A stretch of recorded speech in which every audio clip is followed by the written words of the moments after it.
তো hello friends, তোমরা তো কেমন আছো? আশা করি সব ভালো আছো। তো আজকে একটা নতুন ভিডিও নিয়ে হাজির হয়েছি, ধামাকাদার ভিডিও। তো 744 XT এই গাড়িটার কেমন মাইলেজ দিচ্ছে এইটাও বলবো, 1 নম্বর পয়েন্ট। আর 2 নম্বর পয়েন্ট হচ্ছে 4WD-তে তেল বেশি খায় না 2W-তে তেল বেশি খায়, মানে এই দুটো বিষয়ে আমি আলোচনা করব। হ্যাঁ, তো তোমরা ভিডিওটা অবশ্যই যেন তোমরা শুরু থেকে শেষ পর্যন্ত তোমরা অবশ্যই তোমরা দেখতে থাকো ভিডিওটা। তো চলো বেশি ভাট বকবো না, ভিডিওটা শুরু করা যাক। তো আমি ফার্স্টেই বলি যে 4WD না 2WD, মানে এই দুটোর মধ্যে কোনটাতে মানে তেল বেশি খায় বা তেল কম খায়, ঠিক আছে? তো অনেকেই আছে যারা বলো যে স্বরাজ গাড়িতে না তেল বেশি খায়। হ্যাঁ মানছি ভাই, স্বরাজ গাড়িতে তেল বেশি খায়, অন্যান্য গাড়ির তুলনায় একটু তেল বেশি খায়, বা জন এর থেকেও তেল বেশি খায় যেটা, ঠিক আছে? তো আমি মানে ফুল ডিটেলসে বলবো। তো তোমাদের মনে যদি কিছু কনফিউজ থাকে তোমরা ভিডিও স্কিপ করো না, ভিডিও দেখতে থাকো পুরোটা। আমি মানে সব অল ডিটেলসে বলবো কী কী মানে কেমন কি খাচ্ছে না খাচ্ছে সব বলবো তোমাদের। আমার যেটা অভিজ্ঞতা হলো গাড়িটা এই মানে চালিয়ে, ঠিক আছে? তো অনেকেই যারা বলো যে 4WD-তে তেল বেশি খায়, আবার অনেকেই আছো যারা বলো যে 2WD-তে মানে 2WD যেটা হচ্ছে 2 হুইলে তেল বেশি খায়, মানে তেল বেশি খায় বা কম খায়, বা 4WD-তে তেল বেশি খায় বা কম খায়। এরকম কিছু মানুষের মতামত দিয়েছো, মানে অনেকেই বলছো, ঠিক আছে?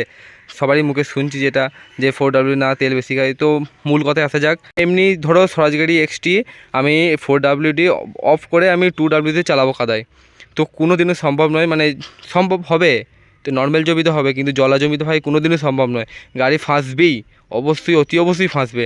কারণ ধরো এই এই যেটা 4WD মোটা চাকা, হ্যাঁ এটা মোটা চাকা। তো আর যেগুলো তোমার 744 XT বা FE যাই বলো, যেগুলো তোমার 2 হুইল গাড়ি, সেগুলো তোমার নর্মাল চাকা থাকে, সরু চাকা। যার ফলে কি হয় বলো তো, যখন তুমি মানে এই বড় চাকায় নিয়ে যখন তুমি 2 হুইলে চালাবে, তখন ধরো তোমার কাদাটা থাকবে, তোমার এতটা যখন ঢুকবে সামনে চাকাটা এতটা ঢুকে যাবে, ধরো সামনে চাকাটা তখন এটা কতটা মোটা বুঝতে পারছো। এর ফলে কী হবে তো, ওই যে সামনে কাদাটা বাঁধা পায়, মানে চাপ পায়, তখন তখন ওই পেছন চাকাটা যখন তোমার ঠেলবে বা সামনে এগোবে, তখন এটা স্লিপ মারবে, প্রচুর স্লিপ মারবে। কিন্তু এটা যদি তোমার সরু চাকা হয়, তো সরু চাকা হলে কী হবে বলো তো, সরু হয়ে ফাটতে ফাটতে, মানে সরু হয়ে কাদাটা ফাটতে ফাটতে বেরিয়ে চলে আসবে। যার ফলে তোমার গাড়িটা কোনো চাপ হবে না, পেছনের জায়গাটা ঘুরবে না। এটা একটা ভালো, মানে 2 হুইল গাড়িতে ভালো। আমি 2 হুইল গাড়ির কথা বলছি না, আমি 4 হুইল নিয়েই বলছি। এটা যদি তোমাদের যদি মনে যদি সন্দেহ হয়ে থাকে, তোমরা অবশ্যই একবার চেষ্টা করে দেখবে, ট্রাই করে দেখবে যে জলা জমিতে তুমি গাড়িটা নামাবে, গাড়িটা নামিয়ে 4 হুইল গাড়ি নামাবে, যে 2 হুইলে চালিয়ে দেখবে। যদি না বসে, মানে বসার মতো যদি না অবস্থা হয়, তোমরা তখন কি বলবো, অবশ্যই অতি অবশ্যই বসে যাবে।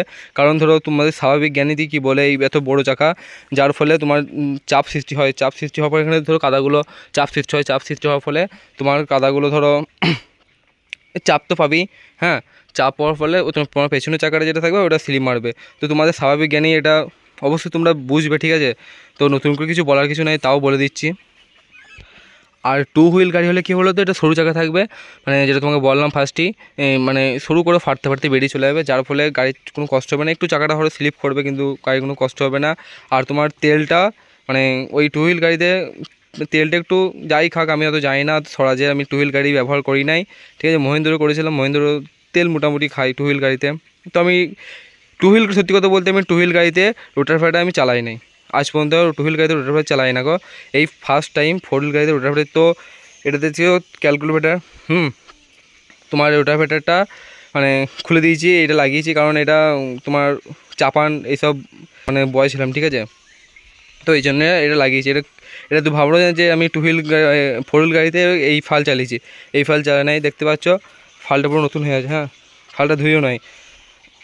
এর ফলে কি হয় বলতো, যখন এটা চাপ খাবে তখন ওই জায়গাটা স্লিপ মারবে, স্লিপ মারলেই কী হবে, গাড়ির RPM একটু অনেকটা ড্রপ মারবে, ড্রপ তো মারবি, আবার ফলস ঘুরে যাবে জায়গাটা, ঘুরে গাড়িটা বসে যাওয়ার সম্ভাবনা থাকবে, 1 নম্বর কথা। আর 2 নম্বর কথা হচ্ছে গাড়ির যে এই 4 হুইল চালিয়ে যেই তেলটা খাবে, তার থেকে মানে তার থেকে বেশি তেল খাবে ওই 2 হুইল চালিয়ে।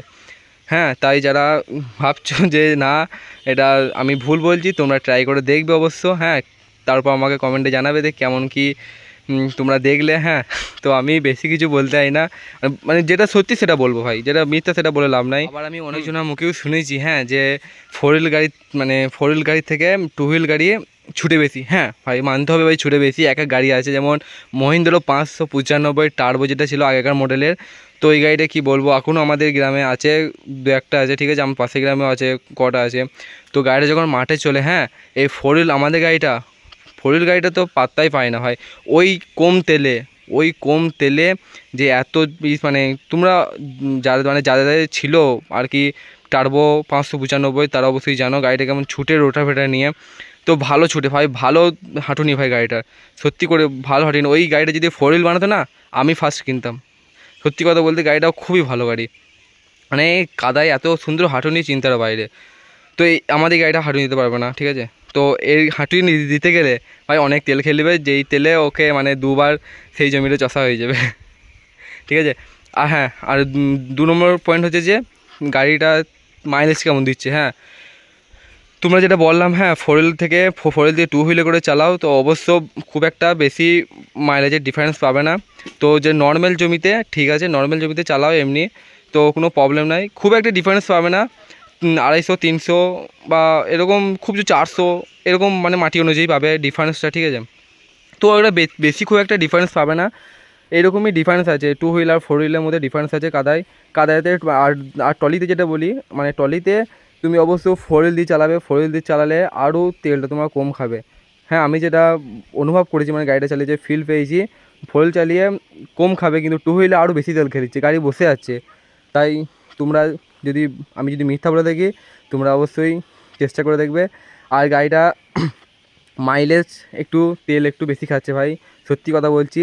কোম্পানির যদি কোনো শোরুমের লোক যদি দেখো ভিডিওটা, বা কোনো যদি ড্রাইভার গাড়িটা মানে কিনবো বলে, বা কোনো মালিক যদি ভাবো যে গাড়িটা কিনবো এই এক্সটি গাড়িটা, তো গাড়িটা মাইলেজ খুবই মানে খারাপ বলবো না, মানে বেশি খাচ্ছে তেল ভাই, সত্যি করে বলছি, খুব বেশি খাচ্ছে। যেটা তোমার 6.5 লিটার থেকে 7 লিটার চলে যাচ্ছে ভাই, ভাঙাতে গেলে 7 লিটার খাচ্ছে ভাই, জন ডে গাড়ি সমান খেয়ে নিচ্ছে।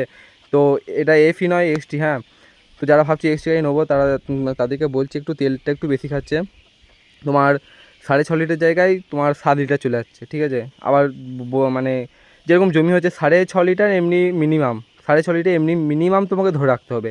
এরপরও তোমার 7 লিটার বা 7 লিটার 7 লিটার 100 এরকম চলে যাচ্ছে। হ্যাঁ, তো গাড়িটা কাজ আছে ভাই, গাড়িটা বললে হবে না, কাজ আছে ভাই, 850 মতো কাজ আছে গাড়িটা, সত্যি ভাই, মানে বিশাল পাওয়ার আছে, মানে ক্ষমতা, যে ভালো ক্ষমতা আছে গাড়িটা, মানে মাথা চালায় না চট করে সব জায়গাতে। তো ফাইনাল একটা কথা বলে দিই, যেটা হচ্ছে তোমার গাড়িটার মাইলেজটা বলে দিচ্ছি, যেটা তোমার 6.5 লিটার থেকে 7 লিটার, এটা তোমার খাবি এই এক্সটি গাড়ি নিলে। তো 6.5 litre minimum, minimum 6.5 litre, 7 litre 100-200 হয়ে যেতে পারে ভাই, কোনো কিচ্ছু বলার নাই। আমি যেটা টেস্ট করে দেখেছি ভাই, যদি নর্মাল জমিতে যদি 6.5 লিটার কি বেশি খায়, তো 6.5 লিটার ওপর একটু খাচ্ছে। তো যদি আমি পড়া ভাঙাতে যাই বা কোনো জলা জমিতে যাই, তাহলে আমার 7 লিটার তো খাবেই, 7 লিটার 100-200 খেয়ে নেবে।